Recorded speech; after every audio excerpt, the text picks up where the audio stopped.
Menuntun menuju kebahagiaan yang sejati ini akan mengantar Anda ke dalam hubungan pribadi yang akrab dengan Tuhan. Ingat, dengan bertumbuh dalam pengetahuan mengenai Tuhan, Anda menemukan jalan yang sesungguhnya menuju kebahagiaan yang sejati. Kebahagiaan sejati ditulis oleh Ellen G. White. Bagian pertama, kasih Allah kepada manusia. Alam dan wahyu sama-sama menyaksikan kasih Allah. Bapa Semawi kita adalah sumber kehidupan, kebijaksanaan, dan kegembiraan. Pandanglah benda-benda alam yang indah dan menakjubkan. Renungkanlah penyesuaian yang mencengangkan terhadap keperluan-keperluan dan kebahagiaan, bukan saja kepada manusia, tetapi juga untuk semua makhluk ciptaan yang lainnya. Sinar matahari dan hujan yang menerangi dan menyegarkan bumi, bukit-bukit dan lautan serta lembah-lembah, semuanya berbicara kepada kita tentang kasih Allah kepada makhluk ciptaannya. Dengan kata-kata indah, pengarang Mazmur menuliskan, "Mata sekalian orang menantikan Engkau, dan Engkau pun memberi mereka makan pada waktunya. Engkau yang membuka tanganmu dan berkenan mengenyangkan segala yang hidup." Mazmur 145 ayat 15 dan 16. Allah menciptakan manusia dengan kesucian dan kegembiraan yang sempurna, dan bumi ketika muncul dari tangan Khalik tanpa kerusakan pada tanaman ataupun bayang-bayang kutuk. Pelanggaran terhadap hukum Tuhanlah, yakni hukum kasih, yang membawa bencana dan kematian. Kendati pun demikian, di tengah penderitaan yang diakibatkan oleh dosa itu, kasih Allah masih juga dinyatakan. Telah dituliskan bahwa Allah mengutuk bumi ini karena manusia, Kejadian 3:17. Onak dan duri, kesusahan dan pencobaan yang membuat hidup manusia menderita, telah dibuat demi kebaikan manusia sebagai satu latihan yang amat diperlukan di dalam rencana Allah mengangkatnya dari puing-puing kehinaan yang dibawa dosa itu. Dunia ini, meskipun sudah jatuh, bukanlah semata-mata menjadi duka dan kesengsaraan. Di dalam alam itu sendiri terdapat pesan-pesan pengharapan dan penghiburan. Dalam alam ini terdapat bunga-bunga dari pohon yang berduri dan duri-duri yang ditutupi oleh bunga-bunga mawar. Allah itu kasih adanya. Demikianlah yang tertulis dalam tiap-tiap kuntum yang mekar. Pada setiap pucuk rerumputan yang bertumbuh, burung-burung yang cantik memenuhi udara dengan kicauannya yang penuh bahagia, serta kembang yang menebarkan bau harum semerbak di udara. Pohon-pohon yang menjulang tinggi di hutan dengan daun-daunnya yang rimbun menghijau, semuanya menyaksikan akan kelemah lembutan pemeliharaan Allah, Bapa kita, serta kerinduannya membuat anak-anaknya berbahagia. Sabda Tuhan menunjukkan tabiatnya. Dia sendiri telah menyatakan kasih-Nya yang tak terbatas dan penuh pengasihan. Ketika Musa berdoa, "Perlihatkanlah kiranya kemuliaan-Mu kepadaku," Tuhan menyaut, "Aku akan melewatkan segenap kegemilanganku dari depan-Mu dan menyerukan nama Tuhan di depan-Mu." Keluaran 33 ayat 18 dan 19. Inilah kemuliaannya. Tuhan lewat di hadapan Musa seraya mengumumkan, "Tuhan, Tuhan Allah, penyayang dan pengasih, panjang sabar, berlimpah kasih-Nya dan setia-Nya, yang meneguhkan kasih setia-Nya kepada beribu-ribu orang, yang mengampuni kesalahan, pelanggaran dan dosa." Keluaran 34 ayat 6 dan 7. Dia pengasih dan penyayang, yang panjang sabar dan berkenan kepada kasih setia. Yunus 4 ayat 2 dan Mika 7 ayat 18. Allah telah mempertautkan hati kita padanya dengan tanda-tanda yang tak terhitung jumlahnya di langit, walaupun di bumi, melalui alam, serta ikatan-ikatan yang terdalam dan terlembut yang ada di dunia ini yang dikenal oleh manusia. Dia telah berusaha menunjukkan dirinya sendiri kepada kita, namun semuanya ini belum mampu menunjukkan kasih-Nya. Meski semua bukti ini telah diberikan, setan masih saja membutakan pikiran-pikiran manusia, supaya dengan demikian mereka memandang Allah dengan rasa takut. Mereka menganggapnya kejam, tak berpengasihan. Setan menuntun manusia supaya menganggap Allah sebagai oknum yang sifat utamanya lah keadilan yang lalim. sebagai seorang hakim yang kejam, kasar, sebagai orang yang berpiutang yang suka memaksa. Digambarkannya kali itu sebagai oknum yang mengawasi dengan pandangan kecemburuan, mengamat-amati kekeliruan dan kesalahan-kesalahan manusia, supaya ia dapat menghakimi mereka. Anak manusia turun dari surga untuk menyatakan Bapa itu.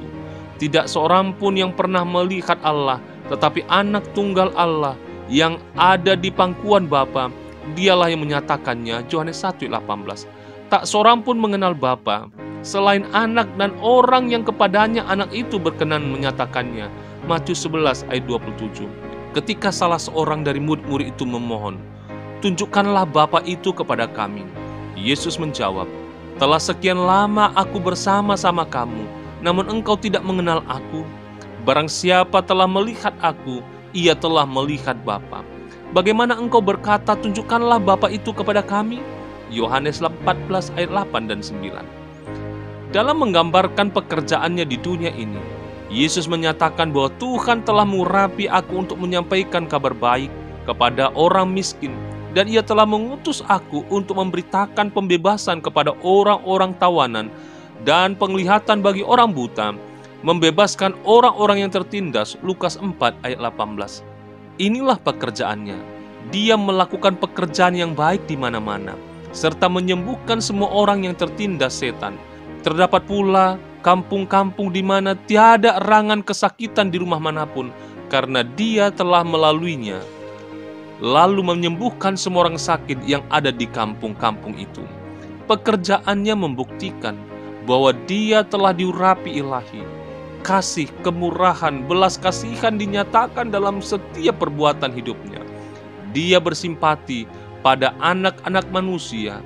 Dia mengenakan sifat manusia supaya Dia dapat memenuhi keperluan-keperluan manusia.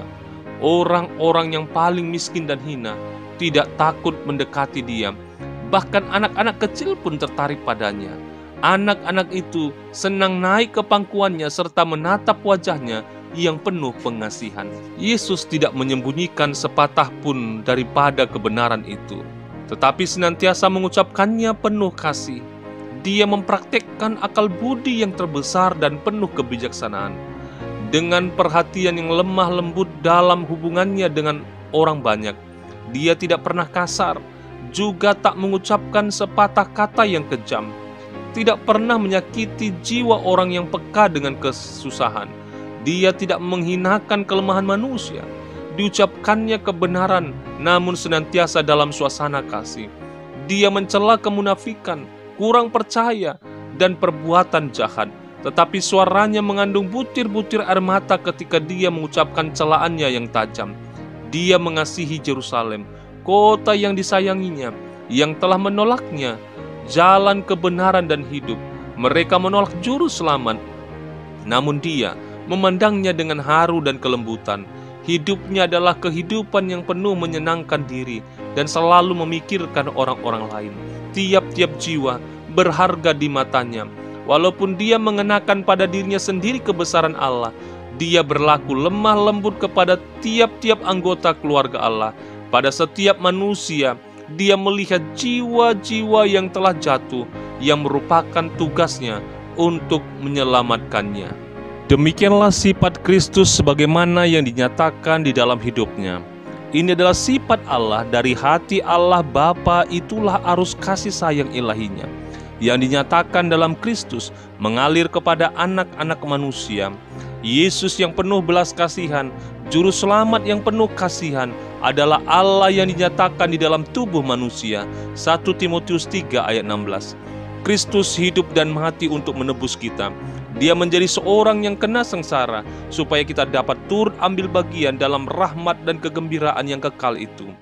Allah memperkenalkan anak yang dikasihnya, penuh rahmat dan kebenaran, untuk datang dari satu dunia yang penuh kemuliaan yang tiada taranya, kepada satu dunia yang dinodai dan dilumuri dosa kebinasaan, digelapi bayang-bayang maut dan kutuk. Dia memperkenankannya meninggalkan lubuk kasihnya yang penuh dengan pujaan para malaikat untuk menderita hina, malu, nista dan dibenci, bahkan sampai mati. Ganjaran yang mendatangkan keselamatan bagi kita ditimpakan kepadanya, oleh bilur-bilurnya kita menjadi sembuh. Yesaya 53 ayat 5. Lihatlah, dia di padang belantara, di taman Getsemani, di kayu salib, Anak Allah yang tidak bercela itu memikul di atas bahunya beban dosa manusia. Dia yang pernah satu dengan Allah, merasa dalam jiwanya dahsyatnya perpisahan antara Allah dan manusia yang diakibatkan oleh dosa. Karena itulah dari bibirnya terucap jeritan yang pedih, Allahku, Allahku, mengapa engkau meninggalkan aku? Matius 27 ayat 46. Beban dosa, kedahsyatan dosa itu, perpisahan jiwa dengan Allah yang ditimbulkannya, itulah yang menghancur luluhkan hati anak Allah. Tetapi pengorbanan yang besar ini bukanlah untuk menciptakan suatu kasih di dalam hati Allah bagi umat manusia. Bukan untuk membuat dia mau menyelamatkannya, tetapi tidak sama sekali. Karena begitu besar kasih Allah akan dunia ini, sehingga ia telah mengaruniakan anaknya yang tunggal itu. Yohanes 3 ayat 16. Allah Bapa mengasihi kita bukan karena perdamaiannya yang besar itu, tetapi dia mengaruniakan perdamaian karena dia mengasihi kita.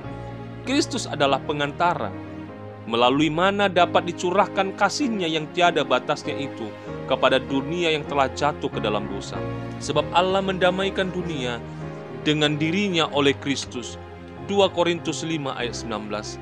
Allah menderita bersama anaknya dalam penderitaan Kristus di Taman Getsemani, kematian di Bukit Golgota. Hati kasih yang tiada terduga dalamnya itu telah membayar dengan tunai harga penebusan kita.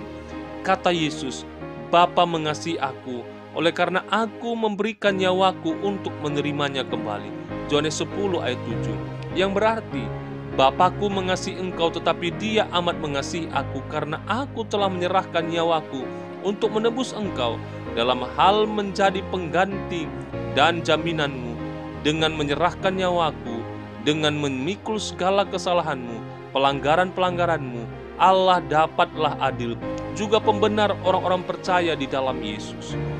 Tiada yang lain kecuali anak Allah dapat menyempurnakan penebusan kita, sebab hanya Dialah yang dulu di dalam ribaan Allah, Bapa yang dapat menyatakan Dia.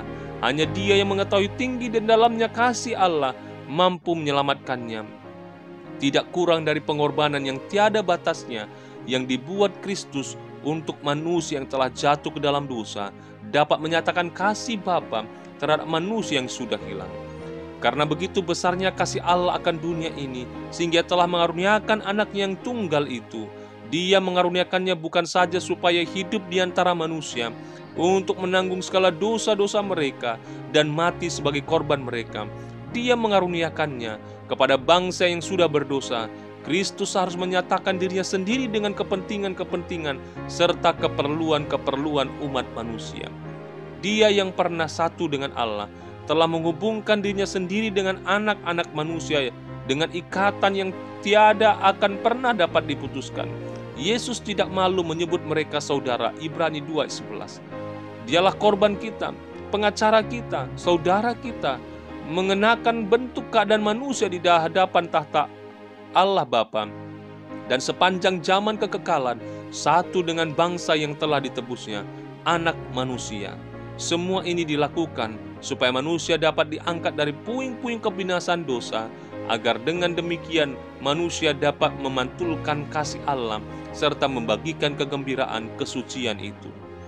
Harga yang telah dibayar untuk menebus kita, pengorbanan yang tiada batasnya dan taranya dari Allah Bapa kita yang di surga, dengan mengaruniakan anak yang mati untuk menebus kita, seyogianya menerbitkan konsepsi-konsepsi bagi kita tentang apa kelak jadinya kita melalui Kristus.